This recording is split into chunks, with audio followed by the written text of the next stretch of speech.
The 2024 MLB season is only but a couple of weeks old, and there has already been quite a bit of newsworthy events take place. Obviously, I talked about this very briefly at the beginning, I think just before the beginning of the year. Well, technically, they had already played a couple of games over in Korea well before the official opening day, but the Shohei Ohtani translator situation where he was negotiating a plea deal, but it ended up turning out that, he may or may not have stole $16 million, and I don't know how you necessarily steal that much money underneath or out from underneath somebody's nose, but when you're Shohei Ohtani, okay, $16 million isn't quite the same as $16 million for you and me. It is merely a drop in the bucket, and for that entire situation, just to put a bow on it, I don't hold it against Ohtani. I don't think anybody does. He ended up getting done dirty by a business partner, and well, the way that MLB, just investigated that specific issue and allowed Shohei to continue to play, it's obviously special treatment. Do you think anybody else, do you think a lesser star, somebody who isn't the face of the league, would have got that same treatment? Okay, if it would have been, one of his former teammates, if it would have been Mike Trout, do you think Mike Trout would have been afforded the same ability to simply play through the controversy until the investigation was over? I mean, MLB wants to be international. There's a reason that they start every year, and then they also play several series across the world. And this is not against Shohei Ohtani. He has justifiably made himself the face of the league. He's one of the most tremendous athletes I have ever seen play sport, okay? For all accounts, he's an incredible human being, and no, I'm not trying to denigrate him at all. I'm just simply asking for MLB to take this to be the standard operating procedure moving forward. Stop punishing people. If you want to investigate something, if there's an infraction worth investigating, how about you, allow somebody their day in court before you punish them? Imagine that. But I'm sure there's probably some spurgs that are out there. It's like, it's a private business, they could do whatever they want. Yeah. But just also, color me persnickety for just simply wanting consistency, and there's a strange phenomenon also going on in baseball here in the first couple of weeks of the year. There's a lot of injuries, like a significant amount of injuries among, some of the more prominent players, specifically when it comes to pitchers.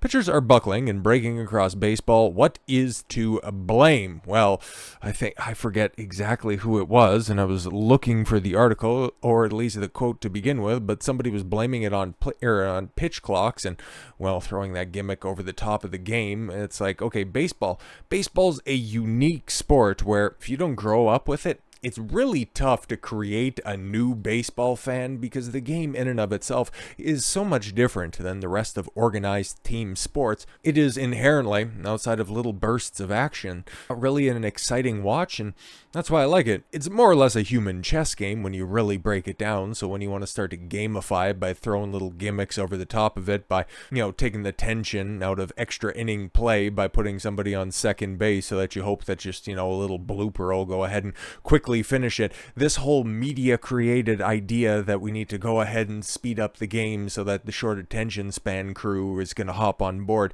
is not going to play out, because when you have a long pitching battle, all you're going to do is create more instances and more opportunity for injury by putting people on these arbitrary pitch clocks. I understand there were Clay Buchholzes of the world, and then also on the other side of the diamond, or rather on the other side of the plate, you had the Nomar Garcia Parras that would be the human rain delay by constantly having their little rituals before they'd take the at bat. Those were few and far between. Those aren't necessarily the norm. And what is ending up happening? Well, there's more injuries for the sake of how many more people are watching the game? Oh, right. Ratings are either stagnating or going down. You can take a look in the stands for most places, and unless it's a high-profile event, unless it's a high-profile matchup, ain't nobody turning out in these places.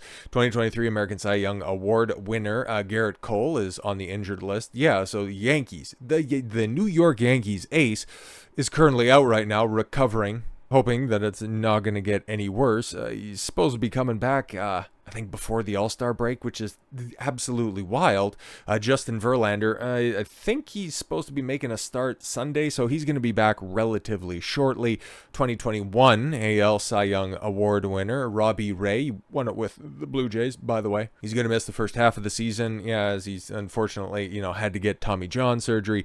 And then, of course, 2020 AL Cy Young Award winner Shane Bieber, recently had to go down because of a torn UCL requiring Tommy John surgery. So there's a lot of high-profile pitchers currently out with elbow injuries, and you would think, even as like a stopgap, or I don't know, even to just bolster a roster in general, because we knew how legendary, and chances are you heard about just how monumental the previous offseason was. Hell, the reigning Cy Young Award winner, the reigning NL Cy Young Award winner, Blake Snell, went unsigned all the way up until, a couple of days before opening day for the Giants. It's absolutely wild, the state that the game is in right now, but if you ask Rob Manlett, it's never been in a better position than it is right now. Absolute sped. We're talking about all these AL Cy Young Award winners, the ones that are hurt, the ones that went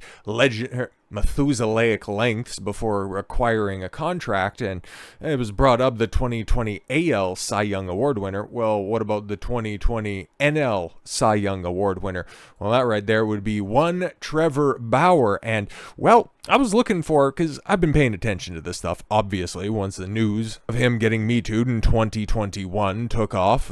I was on top of that stuff like white on rice, mostly because I see these Me Too things and I want them chased down until their absolute conclusion. And obviously, we went through the ups and downs of that scenario, him being vindicated in his innocence on 3 separate occasions, from the Pasadena Police Department not filing charges, from the temporary restraining order that Lindsey Hill was advocating for being tossed out of court, from a female judge looking at the lack of evidence going, I can't even, and the incredibly low standard required for a TRO, I cannot file this because there's no justification for this. And then, of course, MLB's investigation turning up nothing, but, hey, because white guy bad, you need to go ahead and slap him with a 300+ game suspension that ended up getting reduced. Because why exactly?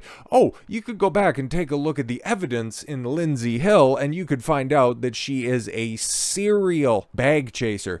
She tried to get it for Fernando Tatis Jr., and then she decided, because that didn't end up working out, I'm going to have to go ahead and set the blackmail trap a little bit before everything goes on. And she also forgot where she was doing, the little makeup gimmick where, oh my God, Trevor's such a bad man. Look at what he did to me. But then you also made that recording of you smugly in the bed next to Trevor, not thinking that would ever see the light of day. But Discovery's a bitch, and so is she. But we're talking about another clout chaser in this situation, where we have another one of the accusers that hopped on the bandwagon late after the Lindsey Hill stuff came out, and then also came out that she was premeditated in her attack against Bauer. Well, there was another chick. Oh my God, Trevor, he's just so bad. Let me check what Lindsey has to say. Yeah, he was doing all of this stuff too. Trust me, bro. But it's so funny.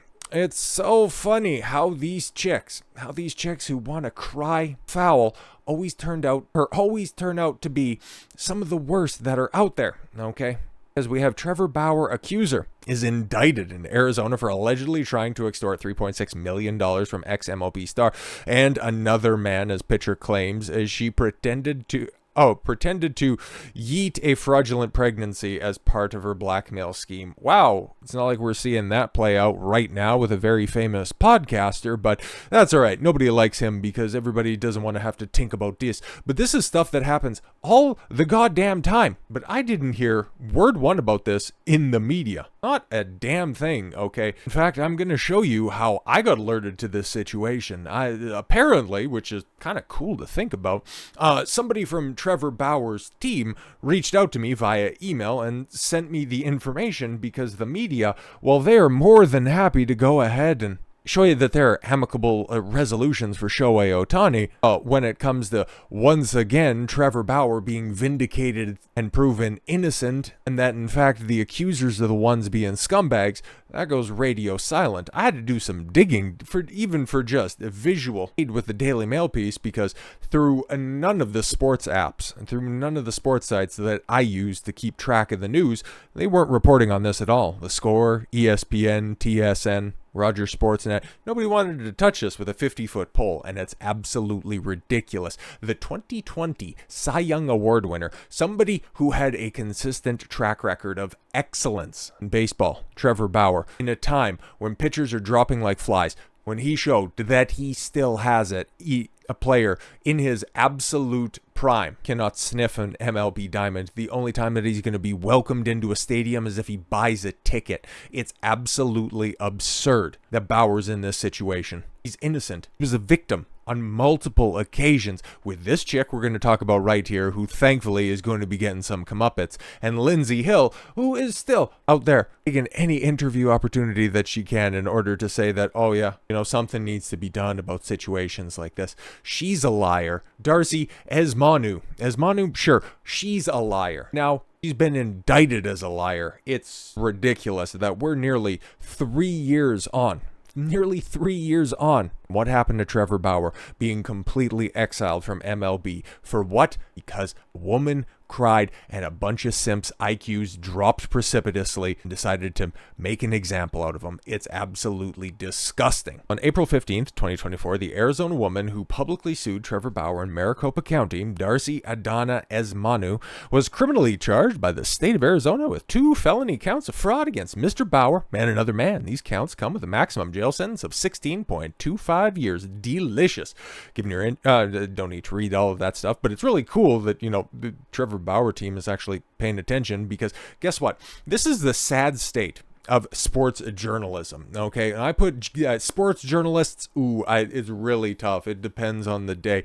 I either put them just above or just below games journalists, but then also it's always going to be above wrestling journalists, because those right there, they're at the bottom of, actually no, they're the manure used for the fertilizer, the ground underneath the barrel. So it's either games journalists or sports journalists. That's how low I consider them, for the fact that they aren't talking about this development of a high profile player who got vindicated multiple times over that he was a victim, but they don't care. They don't care because he doesn't toe the politically correct line. It's so very obvious in this situation. But if the media doesn't want to do it, if they want to hasten their downfall and outsource reporting quality information to independent creators, well, you go ahead. I thank you. I thank you for being lazy. Let's take a look at the overview. Okay, so count 1, fraudulent schemes and artifices, a class 2 felony. Victims, Trevor Bauer and another man named Marco Brescani. Okay, this count is to knowingly obtain a benefit from the victims by means of fraudulent pretenses, representations, promises, or material omissions in the second most serious class of offense under Arizona law. There are the statutes cited, and then theft by extortion, a class 4 felony, as being alleged by Marco Brescani. As is publicly available on the Maricopa Superior Court website, state issued a true bill of summons and received an indictment from a grand jury on March 19th. And then, yes, of course, on the 15th, then that true bill got unsealed, and her arraignment will be Friday, April 26th. So knowing that date, I will be paying attention to that. Trevor did post the video. Posted a video. Okay, you can see it linked out right here. It'll be in the Daily Mail article if you're so inclined. Otherwise, I'm going to read some of his statement right here as it's been provided to me, because I think that it's important. It's very important. This man has had his name cleared multiple times over. He deserves to be playing in baseball, because nothing he did warrants his blacklisting from baseball. It's beside myself whenever I talk about this situation. I can only imagine what it's like to be Trevor, because he didn't do anything wrong. His entire career has been stripped from him. It's absurd. So one of the women who accused me of assault just got indicted for committing felony fraud against me. Imagine that. Let me catch you up to speed. In the last 3 years, 2 women have taken legal action against me. Lindsey Hill started all of this, and you may remember from her videos, the girl who set me up and lied to the world in the attempt to take my money. Yeah, we went over that as well. Well, today, the only other one, Darcy Adanna Esemonu, has been criminally indicted for committing felony fraud against me and another man. Yeah, this isn't one of these Me Too bag chase situations situations, this is a criminal case, okay? Like, she could be doing some hard time. This is a big boy crime. Oh, now she's facing up to 16 years in prison. Her claims are even more absurd than Lindsey's, so here's some of the details. We had a plane encounter in December of 2020. Nothing that could be considered remotely rough. She initiated it. She didn't take my word for it. Oh, but don't take my word for it. Take hers. This is a picture and a text message she sent to me the next morning explaining why she came for me. And for months afterwards, she repeatedly requested to sleep with me again. For example, this text at January 7th, 2021. Oh, after that very special day. Anyways, at one point, she even requested a sample. Yo, so she could have my Yo, this bitch crazy. But you can also see the setup. Like, that's a little bit more of a covert example. More overt example. Other bag chasers that are out there will be a little bit more overt about it by, insinuating that, oh, I'm on the pill, I never forget, all of those type of things. The things that'll still keep a man on the hook down the line, but it's just, I don't know, this chick think that her, clock was running, like she was just running out of time or what? It's hard to keep track, but she's made at least 4 7-digit demands over the last few years, more than a year after the one time we slept together, and only after Lindsey Hill made her false allegations, Adanna retained a lawyer. Yeah, makes sense. She then demanded $3.6 million and claimed that I forced her to have a baby eat, leaving her emotionally damaged. But here's the thing. She never went down to Planned Parenthood. Because she was never pregnant. Oh, wow, imagine that. Big shock. And that's corroborated by her own medical records. She refused to pay. When I refused to pay the $3.6 million she was asking for, she made a bogus claim and filed a civil lawsuit against me. You love when turnabout's fair play. In a version of her story, she claimed for the first time, by the way, that it was a non-consensual encounter. But her text from the next morning shows that it actually happened. This is the one thing that I'm glad to see when it comes to cases like this, just how dumb these broads are. They clearly aren't sending their best. But her text, yes, from the next morning show exactly what happened. Remember this text in which she explains why she came on to me. She also claims that instead of a self-eating, she actually, oh my God, she lost the never happened kid, right? That's just impossible, of course, because again, she was never even pregnant. I have emails between her and the first 2 law firms that dropped in which they acknowledge they have evidence to support. They never had any evidence to support her claims, but they'll try to get my money anyways. Yeah, of course, man, but just trying to leverage. Adanna then filed 10 police reports. So false police reports, fantastic, claiming assault and harassment against other men, including, wow, stop me if you've heard this one before. Does the name Emma, Ida, Gabby ring a bell? And the fact that there is a litany of other examples. Why did these chicks always follow the exact same pattern?